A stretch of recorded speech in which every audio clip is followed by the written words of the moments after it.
Eh, si bien este módulo es más teórico, bueno, es más contenido conceptual, numérico, ¿no?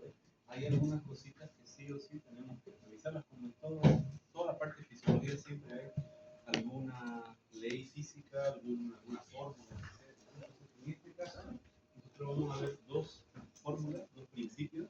El principio o mejor dicho, la ecuación de Nernst, que está acá, y que es la que trata de explicar la diferencia de potencial, ¿no? Explicada por la diferencia de concentración en ambos lados de la membrana. Entonces ahí se basa en que yo tengo dos concentraciones, ¿no? Una concentración afuera de la célula y una concentración adentro. Y esa diferencia de cargas eléctricas, genera un potencial eléctrico, genera una capacidad de generar corriente eléctrica, ¿no?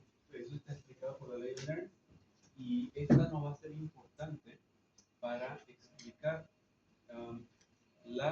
el potencial de diferencial, o sea, es electricidad que ocurre, pero las células están en reposo, ¿no? Hay un concepto muy importante que es el potencial en reposo de la célula, ¿no? Quiere decir, la electricidad que yo tengo sin descargar, sin que la célula esté excitada, digamos, ¿no? Ese potencial de reposo es explicado por la ecuación del Nernst. Pero ya vamos a ver cómo funciona matemáticamente.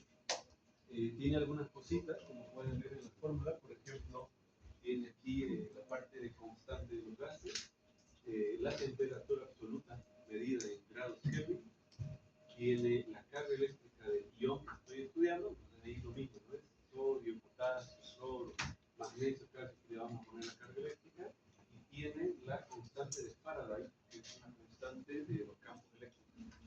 Entonces, la buena noticia es que esto es siempre lo mismo, son constantes. Quizás lo único que varíe es la carga eléctrica del ion, pero una vez que yo tengo este número, que suele ser 27 alguna cosa, ¿no? 27.3 si no me equivoco, va a ser siempre lo mismo. Entonces, una vez que yo calculo esto, ya me puedo concentrar en esta parte de acá, que dice así: logaritmo natural de los iones afuera, o mejor dicho, el gradiente de concentración afuera y el adentro. Concentración del ion afuera. Una vez que tengo todo eso, puedo predecir, ¿no? como la electricidad que genera ese elemento. Ahora, lo único que es complicado en la ecuación de Nernst es que solamente sirve para un ion. Entonces, yo tengo que estar calculando, digamos, uno por uno, ¿no? Hay otra, pero ahorita vamos a ver otra ley, que es esta de acá. Así que para ir mostrando, ¿no? Hay otra ley que es la ley de Goldman-Hodgkin-Katz. Los tres tipos que dijeron: mira, no funciona, estemos calculando uno por uno. ¿Qué tal si nosotros hacemos con todos los elementos de una vez? Y así que ellos generaron esta ecuación en donde toman en cuenta todos los iones que están afuera y adentro. Y esta es un poco más, bueno, es un poco más práctico, ¿no? Entonces vamos a trabajar con estas dos leyes, ¿no? La de Goldman y la de Nernst. Ahora sí, vamos a pasar un poquito. Entonces, dentro de los conceptos que nosotros tenemos que tener claro, así como en el anterior módulo, ¿no? O sea, función, osmosis, son cosas claras. Aquí tenemos que tener en cuenta el potencial de reposo, el potencial de la membrana en reposo. ¿Okay? Entonces dice: el potencial de la membrana, o potencial de difusión, es causado por la diferencia de las concentraciones iónicas de ambos lados. Entonces, por el hecho de tener dos concentraciones distintas, eso causa una tendencia a la difusión. Yo voy a tener, digamos, por decir algo, más concentración de sodio afuera comparado con la concentración de adentro. Esto genera una tendencia de que el sodio quiera entrar a la célula, ¿no? Entonces ahí va a generar un gradiente electroquímico, ¿no? Un gradiente eléctrico. Entonces aquí la tendencia se va a basar en eso, ¿no? En donde yo tengo mayor concentración. Entonces, por lo tanto, el sodio siempre va a tener una tendencia a la difusión, a la difusión hacia adentro. El sodio va a querer entrar. No existe la situación, salvo una situación en particular, el sodio salga. El sodio siempre va a entrar, ¿no? Abre un canal, el sodio. La única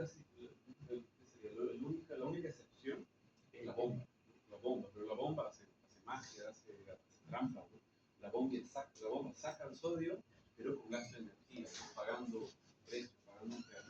Eso no vale. Si yo hablo bueno, de difusión y demás, el sodio va a entrar siempre. Ahora, lo único que puede variar es el gradiente, ¿no? Así como nosotros teníamos un gradiente de concentración en donde mientras más concentrado, más difusión, aquí el gradiente es eléctrico.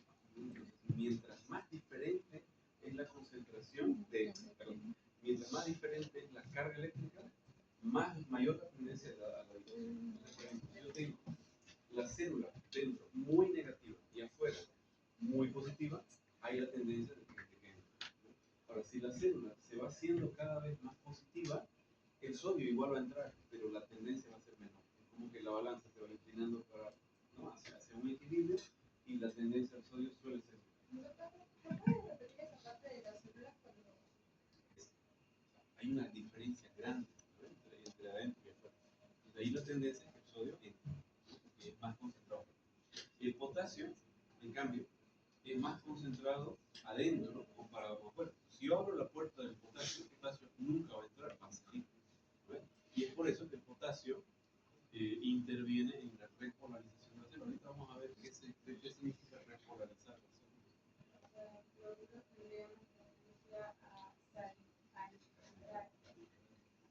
Porque el cloro, mira que es más concentrado afuera comparado con adentro. Y tiene sentido, porque cuando yo abro la puerta del sodio, el sodio entra, ¿no? Entonces va a generar una carga eléctrica positiva dentro de la célula y el cloro, como es el negativo, chupa del sodio, va a entrar. El cloro siempre va a perseguir al sodio, ¿no? Justamente por el término de carga. Pero el cloro va a entrar, no va a salir. ¿Okay?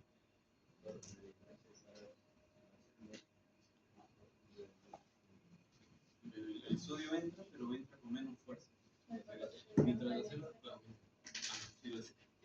exactamente, esa es la clave.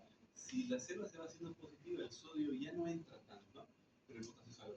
¿Por qué? Porque se va haciendo positiva, el potasio dice que está muy positivo aquí, me voy a salir. Sale con más rapidez. Y es por eso que en todas las curvas vamos a ver las curvas de cambios de potencial, existe la entrada rápida del sodio, pero ni bien entra el sodio, comienza ya a salir el potasio. Rápido. Ok, entonces teniendo esto en mente, vamos a ver qué más tenemos. Entra, iba a decir entra adentro, pero es lo mismo. Es más concentrado afuera, comparado con adentro, entonces la tendencia del cloro es entrar. Si yo abro un canal de cloro, el cloro va a negativizar la célula. Y esa es la, digamos, el principio de los neurotransmisores que van a deprimir a la neurona. Pues. Yo tengo, adelantándome mucho, ¿no? Bueno, quizás no tanto, pero a ver, yo tengo el GABA, ¿no? Y el GABA es un neurotransmisor que es depresivo, ¿no? O sea, inhibitor. ¿Cómo es que le hace para inhibir a la célula? Porque abre canales de cloro que entran y negativizan. Y la célula para descargar necesita potencial positivo. El cloro. Vamos a ver qué más. Entonces, mira que para qué sirve la ecuación o ley de Nernst, nos va a servir para calcular el potencial de equilibrio. O sea, resulta de que mi ion va a difundir, pero va a difundir hasta cierto punto en donde ya existe, por ejemplo, el sodio, que tiene carga positiva, va a entrar a la célula masivamente, pero hasta que la célula sea tan positiva que el sodio ya no le dé la gana de entrar. Entonces, o sea, va a generar una positividad que va a hacer con que el sodio, que pesa, que sigue siendo más concentrado afuera comparado con adentro, que sí lo va a querer entrar, ya no entra, ya no quiere entrar. Como cuando uno para el micro y ve que el micro está medio lleno, y uno en teoría podría ir colgando, ¿no? Pero hoy ya no sabe qué pasa, yo espero, más o menos. Entonces, el sodio podría entrar, pero no quiere hacerlo porque las ganas del sodio cambian, porque va a depender de eso. Entonces, ese momento en donde el ion entra en equilibrio, esa sería su potencial de equilibrio del ion, o sea, el potencial de reposo del ion. ¿Okay? El reposo se utiliza en forma general. Cuando yo tengo todos los iones en equilibrio, ese sería mi reposo. No sé si se entiende la diferencia. ¿Okay? O sea, el potencial de reposo de la célula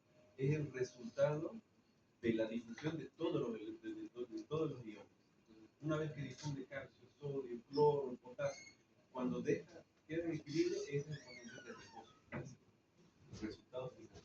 Pero mientras tanto, yo puedo ir calculando uno por uno y cada ion va a tener un equilibrio.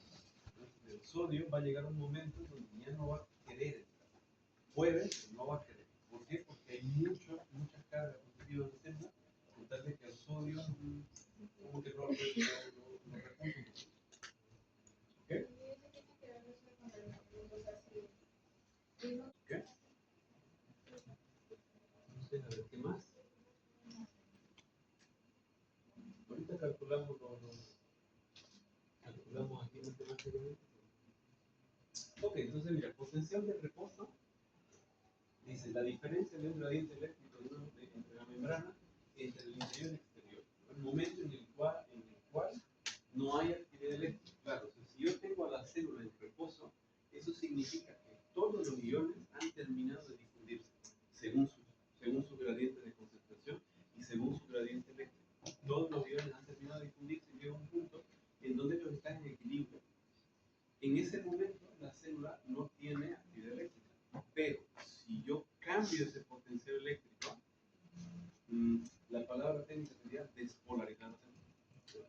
Esa sería digamos, el término. Si yo cambio ese potencial eléctrico generalmente hacia lo positivo, ¿no? Entonces yo despolarizo la célula y ahí sí comienzo a tener la tendencia a la descarga eléctrica. ¿Okay? Entonces, mientras yo esté en reposo, no hay actividad eléctrica. En general, el valor es menos 90 milivolts, pero esto puede variar. Cada célula, para empezar, no todas las células descargan, no todas las células son excitables. Esto es basado en neurona y en músculo. En músculo y en neurona voy a tener más o menos un potencial de reposo entre menos 90 milivolts. O sea, eso quiere decir que si alguien te pregunta en la calle, oye, mira, esta cosa de ping pong, ¿no ves? ¿Cuánto es el potencial de reposo de una célula? Vos le dices menos 90, y te dice, ¿no ves? Pero no funciona tan así, porque cada célula tiene un potencial de reposo específico. ¿Ya? Y la verdad es que no todas se van a descargar. ¿No? Es como cuando decíamos el hombre promedio tiene un agua corporal del 60%. Y sí, pero va a variar. Va a variar dependiendo a la masa, a la altura, el peso, si es hombre, si es mujer. Es lo mismo. ¿Ya? En términos generales, si la pregunta, por ejemplo, de un examen es ¿cuál es el potencial de reposo? Me lo van. Ahora, hay otra pregunta también que está interesante. En algún punto la vamos a ver. La pregunta interesante es, dentro de los iones, ¿cuál es el ion que es el más responsable por el potencial de reposo de la célula? Es como cuando hablábamos, digamos, de las molaridades. ¿No? ¿Cuál es el ion dentro de todos los cationes que es el responsable de la polaridad? Y la respuesta era el sodio. ¿No? El sodio, el más concentrado. Para dentro de la célula, el más responsable por el potencial de reposo es el potasio. Justamente porque el potencial de reposo del potasio es justamente alrededor de menos 90. Menos 93, ¿no? Menos 90. Es el más cercano. ¿Ok? Potencial de reposo. Acá está, ¿verdad? Entonces, si yo calculo con la ecuación de Goldman-Hodgkin, dice el potencial en el interior de la membrana es alrededor de menos 86 milivolts. Eso es lo que predice la ecuación de Goldman. Y ahí dice el potencial de membrana de reposo del potasio es alrededor de menos 90, menos 93. Y dice, ¿dónde quedaron esta diferencia de los menos 4? O sea, ¿de dónde fueron los 4 milivolts? Y en este caso, la respuesta tiene que ver con la bomba. La bomba lo que hace es generar siempre una entrada del potasio un poquito más, ¿verdad? Y la retirada del sodio. Entonces, ese hecho de que retiro el sodio, retiro cargas positivas y retengo el potasio, genera esa diferencia de los 4 volts que le hace falta la ecuación de Wolf. Ah, ya. Ahora sí, vamos con esto. Pero el gráfico que vamos a hacer de nuevo. El potencial del tiempo. Ahora, la célula, imagínate que la célula tiene un potencial siempre negativo, ¿ya? Porque el resultado de la difusión de todos los iones siempre va a estar alrededor de menos 90. Entonces aquí yo tengo un potencial de reposo. ¿Lo ven? Este potencial de reposo, entonces significa que yo no tengo movimiento de difusión de ninguno de los iones y no tengo descarga eléctrica. Ahora, si yo comienzo a perturbar este potencial de reposo y comienzo a, por ejemplo, abrir un canal de sodio, haciendo con que comience a entrar cargas positivas, el potencial de reposo lo que va a pasar es que se va a aumentar el potencial, o sea, se va a hacer menos negativo, se va a hacer más positivo, ¿verdad? Va a comenzar a aumentar el potencial. Ahora, mientras aumenta el potencial, esto ya es una despolarización. ¿Okay? O sea, es un cambio en el potencial de reposo. Esa es la despolarización. Ahora, lo que hay que entender acá es que la despolarización no significa descarga. ¿Ya? La despolarización es solamente un cambio, nada más. ¿Ya? La célula puede estar despolarizada, pero no generar impulso nervioso, no generar contracciones. Ahora, para que esta célula pueda generar, de hecho, una contracción muscular o un impulso nervioso, ella tiene que superar cierto límite, ¿vale? Cierto límite a partir del cual se van a abrir canales, ¿ya? Se van a abrir canales y van a permitir la despolarización masiva de la célula.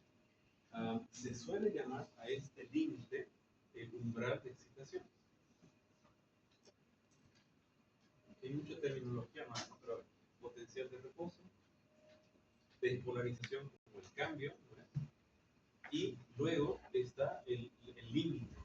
Entonces el umbral de excitación es el límite. Si yo supero este límite, entonces va a ocurrir un cambio rápido, brusco y sin retorno. Es un cambio brusco, rápido, sin retorno, y esto es el potencial de acción. Justamente acción, dando a entender de que va a ocurrir algo. En este caso, la contracción muscular o el impulso de ¿ya? Ese es el potencial de acción. Ahora, este potencial de acción en algún momento se va a volver a retornar a lo normal. ¿Ven? Entonces, ese momento en donde mi potencial comienza a disminuir, retornando al reposo, eso se conoce como la repolarización.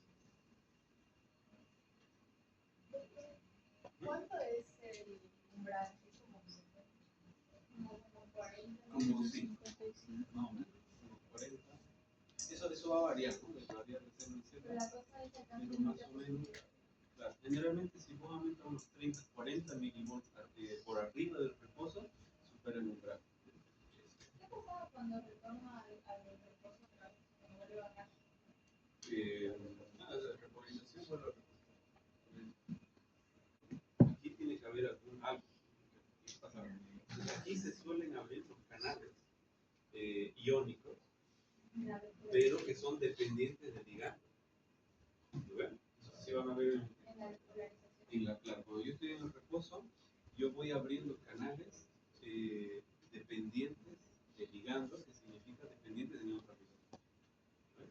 Entonces, estos neurotransmisores, ¿cuál es lo bueno? Bueno, lo bueno y lo malo. Lo bueno es que para que se abra el canal, yo necesito una señal específica. En este caso, por ejemplo, si estoy estudiando músculo, voy a necesitar la señal de acetilcolina. Digamos. Entonces, esta acetilcolina abre un canal, el sodio ingresa y despolariza esta célula, comienza a ser un potencial positivo, ¿no? Arriba, hasta que supere el umbral de excitación, y a partir de aquí hay la apertura de los canales, pero ahora sí activados por voltaje, ¿no? Ahora, ¿cuál es la ventaja que tiene este canal de voltaje? Que todo se abre a partir de aquí. O sea, tengan en cuenta que el canal iónico activado por ligando necesita que lo active. O sea, yo digamos aquí, todos los canales, yo estoy acetilcolina, yo estoy en el neurotransmisor y voy activando uno por uno. Uno por uno se va abriendo y va entrando el sodio. eso es un proceso que va ocurriendo de a poquito. Y esa es la despolarización. La despolarización suele ocurrir de a poco. Una vez que yo supero el umbral y el potencial eléctrico, digamos, llega al umbral de excitación, los canales de por voltaje se abren, pero todos se abren. Y eso genera la entrada masiva de sodio, y es por eso que a partir de ahí genera como una especie de espiga, ¿no? O sea, una especie sí, no hay otra forma, la espiga sería el potencial de acción. Y ese potencial de acción es necesario para activar a otros canales todavía, ¿no? Que son los canales de calcio, que son los que van a causar o la contracción o, por ejemplo, que las vesículas sinápticas se unan a la membrana y comiencen a generar exocitosis del neurotransmisor.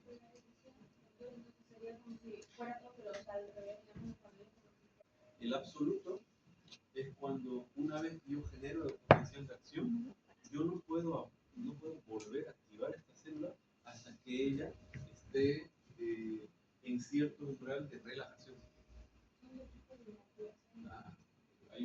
Hay una activación que es absoluta, ¿no? Que es por el periodo refractario absoluto, que es cuando la célula no va a descargar por nada del mundo.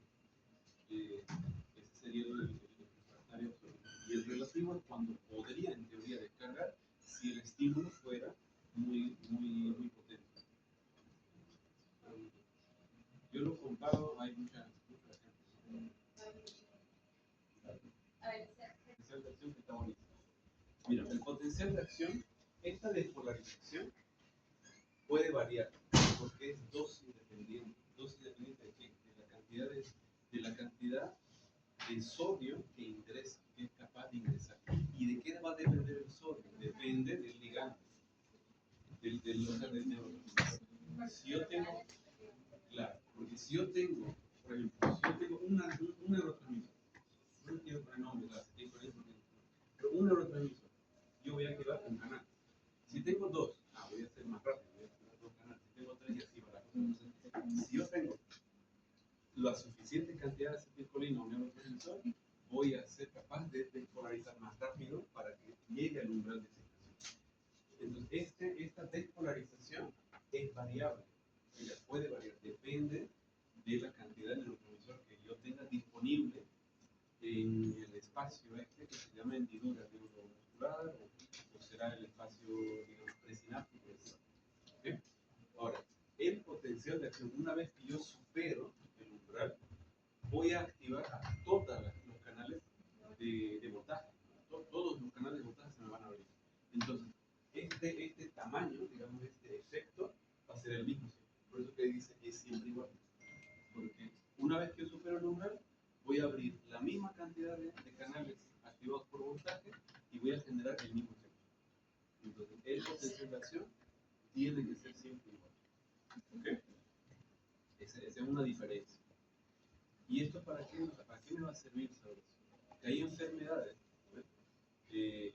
En donde o no voy a poder tener la unión del neurotransmisor con su canal, o la cantidad disponible va a ser menor.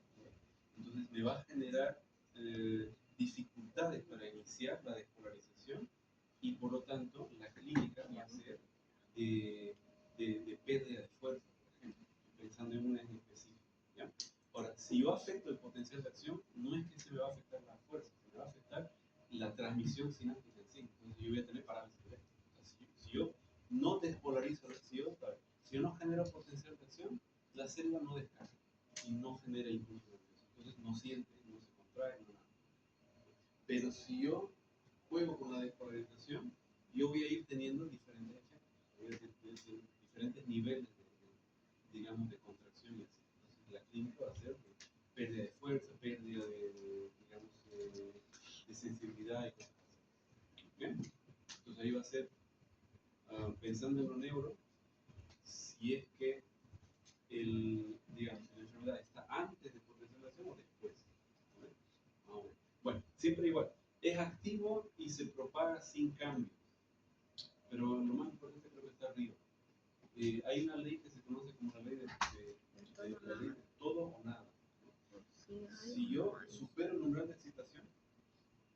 tener un potencial de acción, pero si no, no. A eso se refiere. Yo tengo que cruzar la línea, tengo que cruzar ese umbral. Si no lo cruzo, no descargo. ¿Okay? Se propaga no, pero digo, bajo la ley de todo o nada, esa es la ley del potencial de acción. Entonces, si yo no supero el umbral, no voy a tener potencial de acción. Claro. No es reposo, o sea, sigue despolarizada, pero no consigue llegar a la excitación. Tiene que ser. Si yo, por ejemplo, tuviera. Esto va a tener más sentido después porque vamos a hablar de cosas específicas. Por ejemplo, mira, un receptor que detecte un estímulo táctil. Si yo no consigo llegar al umbral de excitación, mi receptor ni lo hace. No voy a tener la sensibilidad.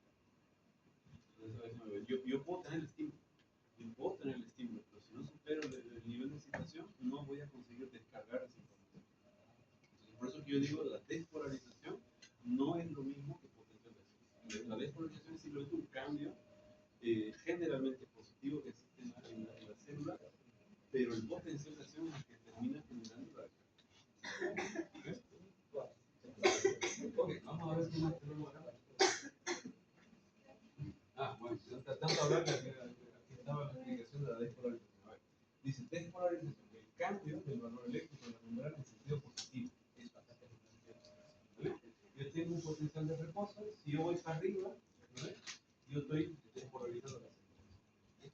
Ahí dice ahí también, nos proponen que se requiere un estímulo de despolarización para llegar al umbral y superar el umbral. ¿Ya? Tengo que superar el umbral. En el caso del sodio, por ejemplo, dicen los canales de sodio en menos de 75 milivolts pueden activar, este puede ser por activación de los canales de sodio, pero por ligando.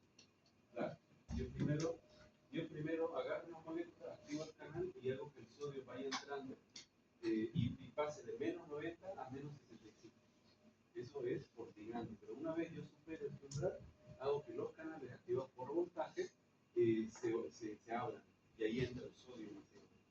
La difusión de sodio por los canales operados por voltaje va a ocurrir cuando yo supere este más o menos.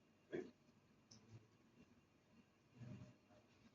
Eso se refiere con la ley de todo. El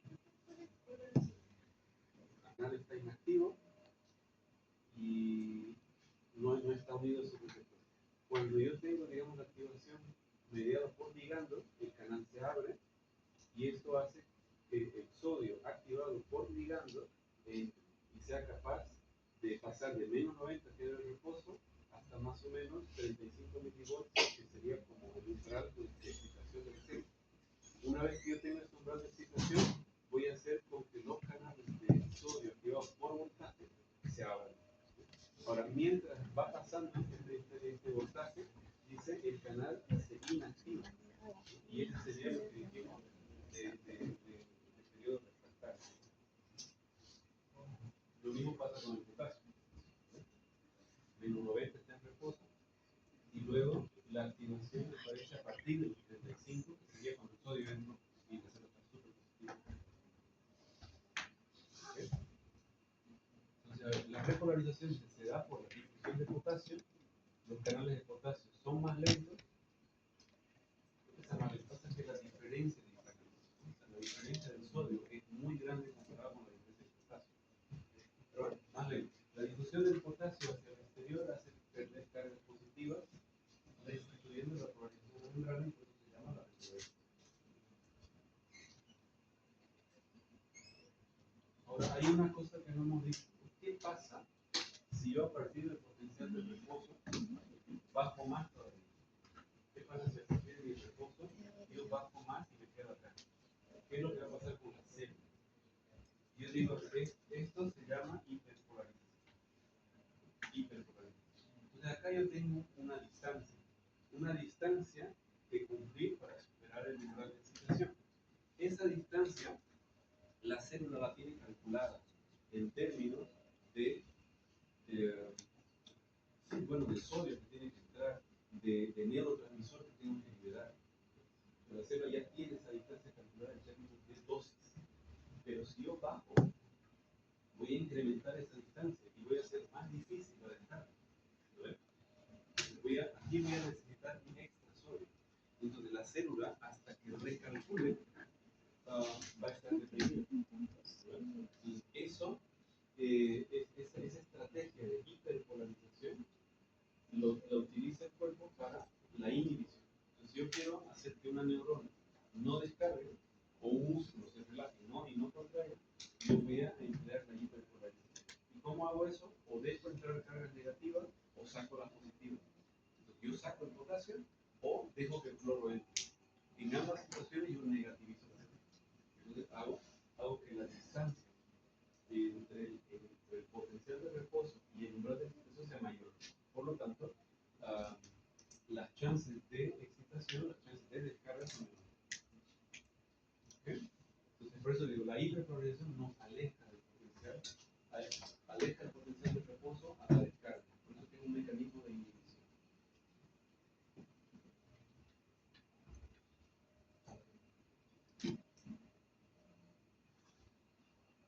En algunas situaciones, lo vamos a ver en el caso del músculo, por ejemplo, no tanto en la neurona, pero sí en el músculo, hay la entrada también del calcio, ¿no?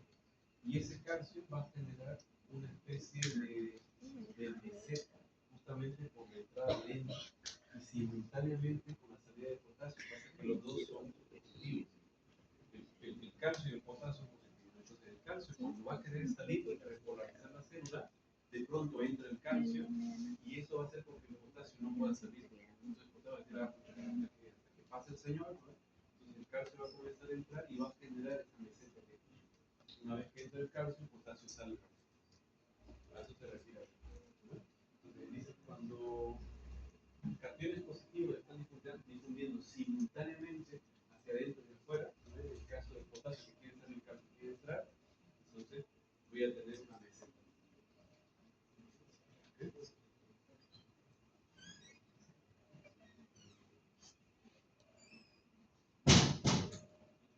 Aquí está lo que dijimos. Periodos refractarios. Periodos son momentos en donde no se puede producir otra potenciación. Presentan retroalimentación positiva. ¿Okay? Y en el caso del absoluto, ocasionado por el cierre de la compuerta de intervención del canal del sodio y apertura de los compuestos que no hay forma de reactivar. Entonces no hay inactivación del canal del sodio. En cambio relativo, ocasionado por la apertura persistente del canal de potasio, es posible la reactivación, pero solamente si el estímulo fuera más grande.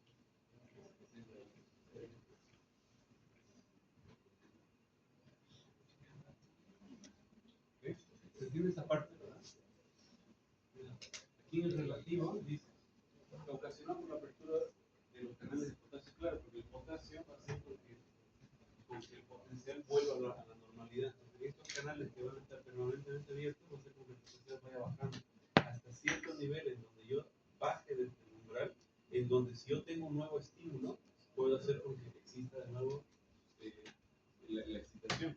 ¿No ves? Este como que sería el periodo refractario, digamos, relativo. Si yo tengo un estímulo extra acá, fuerte, potente, puedo hacer con que se descargue en teoría. ¿No ves? Pero este sería el periodo de inactivación absoluta, donde aquí no puedo descargar. Yo tengo que esperar hasta que este baje. Este sería como el periodo absoluto y aquí está el relativo.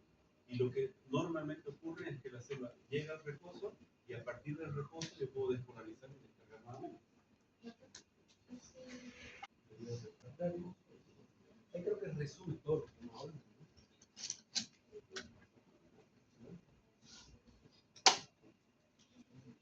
Entonces, repasando terminología que hemos visto hoy día en esta mini clase de neuromuscular, ¿verdad? ¿Qué sería, pregúntase, qué sería el periodo, qué sería el potencial de reposo de la membrana? ¿Cómo lo explica? La verdad ya no. Entonces digo lo de pueden utilizarlo ambos. El potencial de reposo de una célula es siempre negativo, es cuando no existen cambios eléctricos.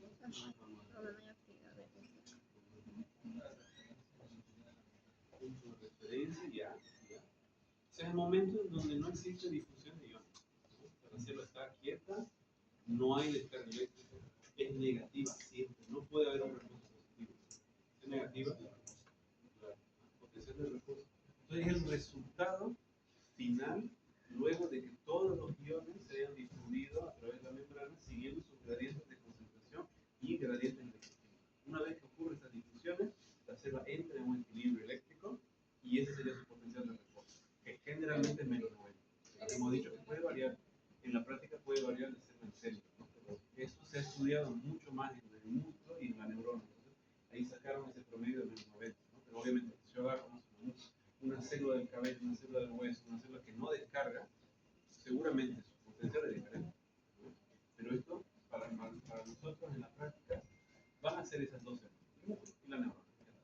Entonces, potencial de reposo es, ¿qué sería despolarización?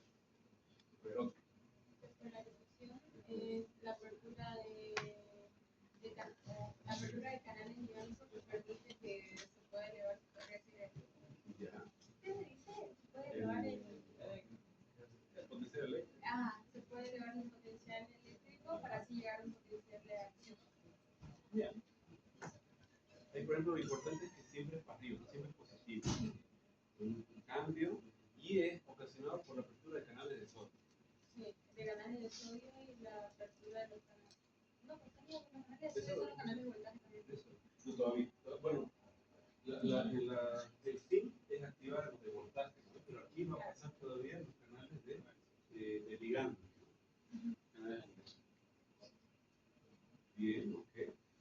¿Qué sería la hiperpolarización? ¿Cómo definiría la hiperpolarización?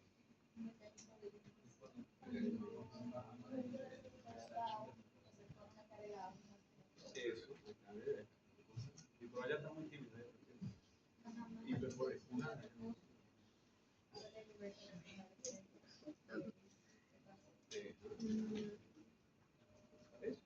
La hiperpolarización es siempre cuando yo bajo aún más del potencial de reposo.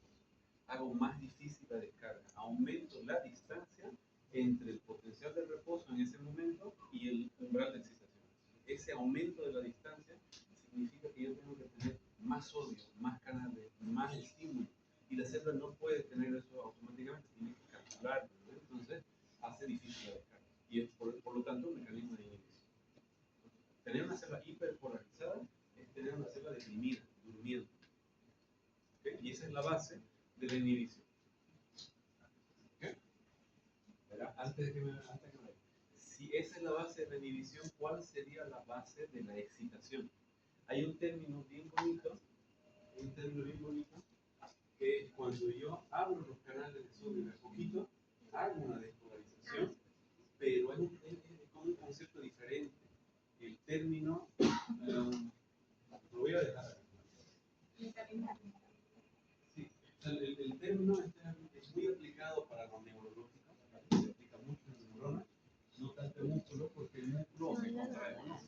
Pero la neurona, la idea es que la neurona le estás facilitando su descarga. Entonces, hay un momento en donde la neurona puede ir positivizándose de a poquito, ¿verdad?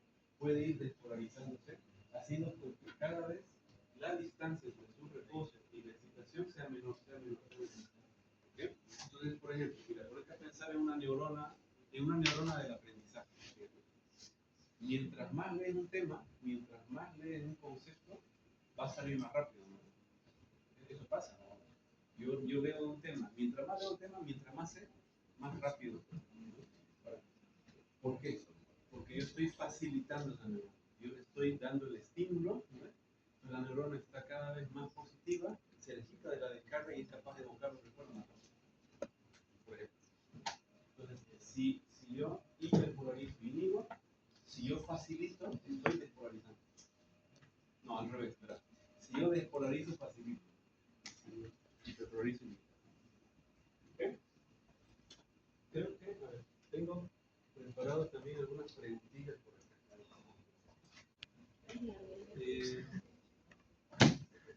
Bueno, esta ya la respondimos, ¿no? El potencial de membrana de reposo está determinado principalmente por el potasio.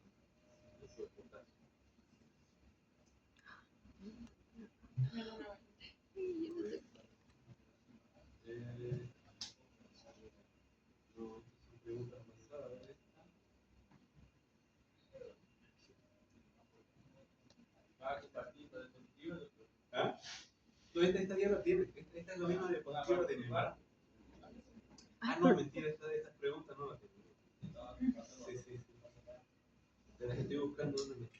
Creo que es esta. Bueno, ¿da tiempo de aplicar la ecuación? O no, ya. Voy ya. Estamos a 2 minutos. Ya 2 minutos ya. Entonces, en la práctica, capaz que podamos hacer algo así. Para calcular el. Sí, en la práctica vamos a hacer.